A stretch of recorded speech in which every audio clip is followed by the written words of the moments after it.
Hello, my name is Scott Neigh, and today on Talking Radical's Books on Video series, we're going to be talking about Extraction, Comix Reportage 2nd edition.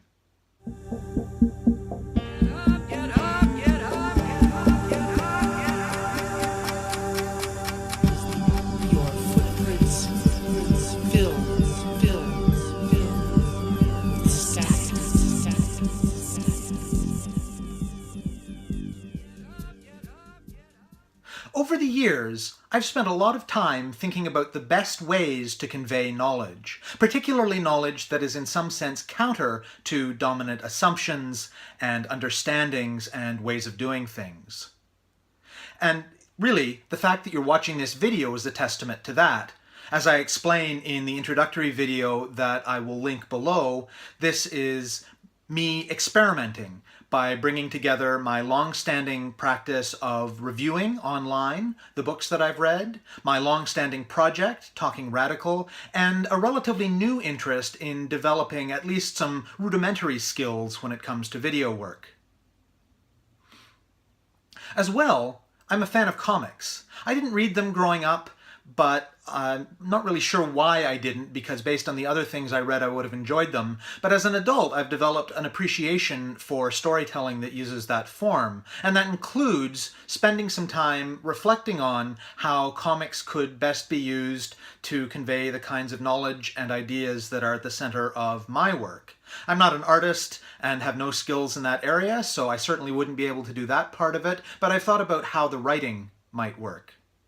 So for all of those reasons, I'm really excited and intrigued by Extraction, Comix Reportage 2nd edition, although I do have a hesitation, or I should say, it has sparked some hesitation in me in a way that isn't really about the book, but I'll get to that later.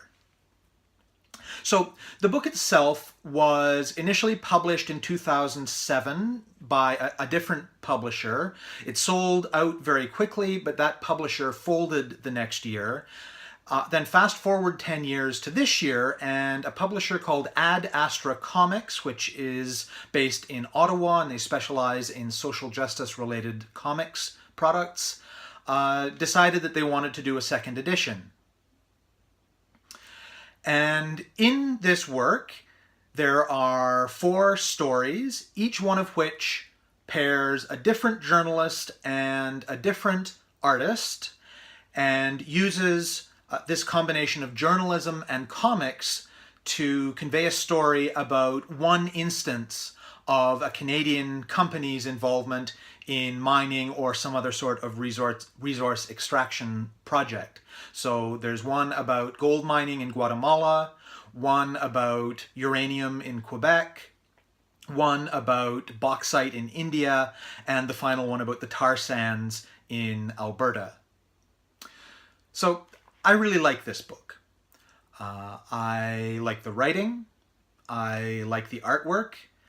I have some experience doing grassroots journalism myself, not ever as my main activity, as a focus the way it is for the journalists involved here, but still enough to appreciate the journalistic skill involved in the book, and also to appreciate the work that must have been required to think through how the writing and the presentation of the information had to change in order to take advantage of the different medium, the comics. So I appreciate that work, and I think it was done well. And I also like the fact that not all of the stories made the same choices in terms of how to do that presenting. Now, I mentioned that the material isn't new, that these stories were originally written 10 years ago or more. But I have to say that didn't bother me. I hardly really noticed as I was reading. And I think that may be because of the topic, that the predatory character of resource extraction, the violence that Canadian resource extraction companies depend on, violence to people and violence to the earth, are really not known very well by people who live in this country. And so even though these are stories from a number of years ago, they still felt relevant and timely and fresh and interesting. Now, there was one partial exception to that, and that was the story about the tar sands. It may be that I'm being a little bit unfair in judging this story this way, because that's the one of the four that I actually know something about, independent of reading this. So obviously I'm seeing it with different eyes. But I think, at least in part, it's because things really have changed a lot in the last 10 years in terms of the facts on the ground, in terms of the impacts, in terms of the political dynamics in particular. And despite that, I think it still does a pretty effective job at conveying some of the basic history of the tar sands and some of the core environmental concerns related to the tar sands. So if that is what you are aiming to convey, I could see it being really useful in, for example, like a senior public school class or a high school class to get the students thinking about these kinds of things. Now, I do have one larger concern with the tar sands one, and that is it has almost nothing to say about the colonial character of the tar sands. And, you know, I'm well aware that when you're trying to tell a story in a relatively short space, you have to focus the story, but that I don't think is a good enough reason to not talk about the colonial character of the tar sands. I think that's politically something that's very central and something that we always have to make sure is centered in our conversations about them.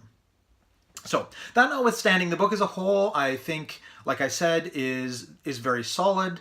I hope that it gets used to reach new people, and I think it's capable of reaching people who otherwise would not encounter these ideas because of the experimentation with the medium, and I think it has the possibility of being quite effective in doing that.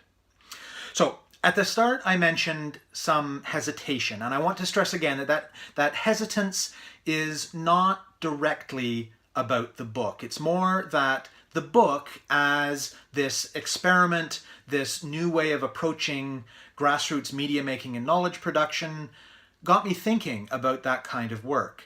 And I'm a big fan of that kind of work because that's the kind of work that I do and have done in one way or another for close to 20 years. So I think that it's important work, it's useful work, it's a way to reach people, it's a way to act in support, sometimes very crucial kinds of support, of struggles to change the world.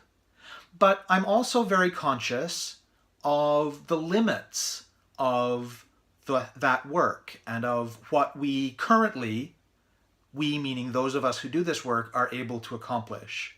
That the scale of the knowledge systems that are dominant in our society, and by that I mean mainstream news media, but I mean mainstream entertainment media, I mean other kinds of systems that are involved in producing and circulating knowledge as well, not just the media, are just so much larger in scale than what we're currently capable of, that it can be kind of disheartening that even our best efforts, even our most successful efforts, are tiny compared to the reach of the dominant media.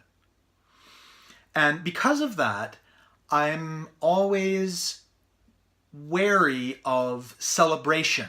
And that's dangerous. I think we should be celebrating our accomplishments. We should be celebrating new experiments, new exciting things. But I think we always have to do that with this larger context in mind. And let me put it in a more concrete context related to the book. So talking specifically about journalism.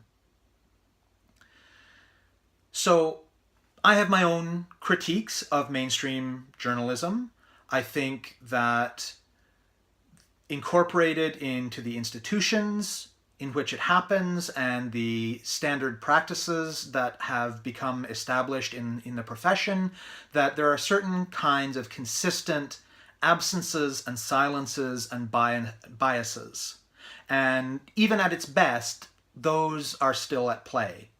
But despite those things, there's still important knowledge production that happens by the mainstream news media. And I know people who do that work, and I certainly know that they do good and useful work, even given the limitations of the institutions and the practices. And I think it's important that we depend on that knowledge, we being people who are committed to or involved in or supportive of social movements and communities in struggle, in that if mainstream media is not doing some of these kinds of work, nobody else is doing it. Those of us who do grassroots media simply do not have the capacity to take on the full range of things that we need. Now, we do our work with that vision in mind, that we want to transform and to have a more liberatory and just system of producing knowledge and making media in the long term, but we're not there yet. So we depend in movements and communities in struggle on the mainstream media in certain ways. And the mainstream media is being hollowed out. That there was a piece in the Toronto Star just last week talking about the serious changes that have happened in Canadian news media in the last 20 years or so. For example, the Star itself, which is the country's largest circulation daily, went from having 470 journalists working for it a decade ago to 170 journalists today. So that means that certain things that were being looked at, certain things that were being covered, certain knowledge that was being produced a decade ago, it just isn't happening today. And some of that are things that we need in terms of social movements. So that is the context in which alternative, grassroots, critical experiments in journalism or journalistic-like knowledge production happen. That we definitely need to celebrate the new things that we do, the exciting things that we do, and we definitely need to do it, but we, and really this is mostly a reminder to myself, need to be doing that celebrating in the context of remembering this bigger picture that is so hard to know what to do with, and that we need to stay focused on asking ourselves, what do we need to be doing over the long term? How do we need to be relating to struggles for social change as we do this work in order to reach a place where we will be able to have these transformed practices and institutions and relations of producing knowledge and making media. So, kind of pessimistic, kind of abstracted, and I want to get back to the book because this is definitely one of the things that we need to be celebrating. It's good work that's in it.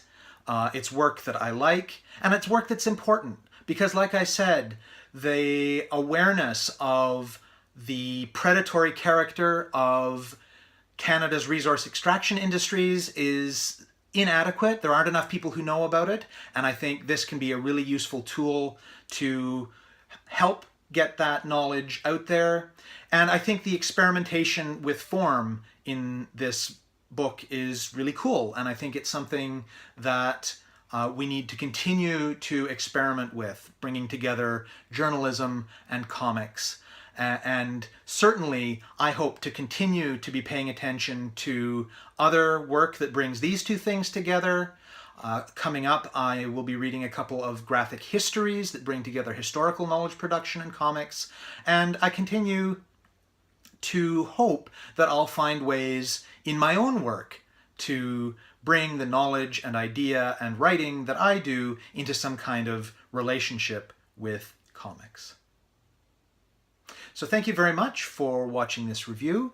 Below I will link to various social media things. Please hit subscribe if you enjoyed what you saw, and I will also link to the written version of this review that you can read if you would like.